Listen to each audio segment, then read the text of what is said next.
Salam Indonesia. Anda menyaksikan berita terkini bersama saya Agus Jagatraya. Tidak hanya kalangan tenaga kesehatan, para pemangku yang ada di Pura Agung Besakih juga akan mendapatkan vaksin COVID-19. Pelaksanaan vaksinasi dilangsungkan di Wantilan Desa Adat Besakih, Jumat 12 Maret 2021.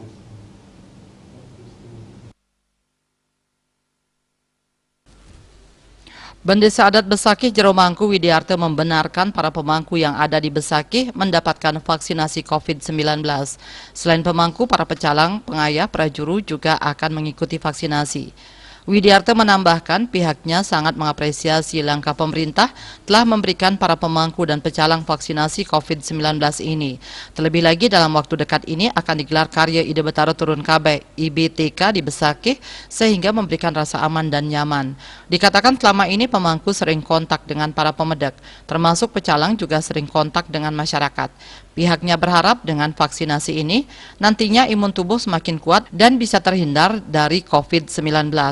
Pemangku Pura Merajan Kanginan Jeromangku Siase mengakui sudah mendapatkan informasi terkait vaksinasi COVID-19 ini.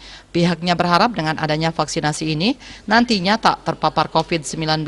Salah seorang petugas kesehatan menyampaikan ada sekitar 242 orang yang bakal divaksin Jumat ini.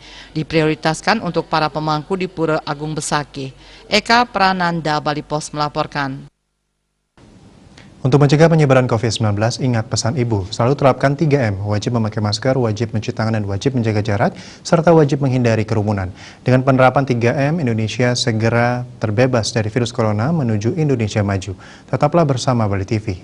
Salam Indonesia.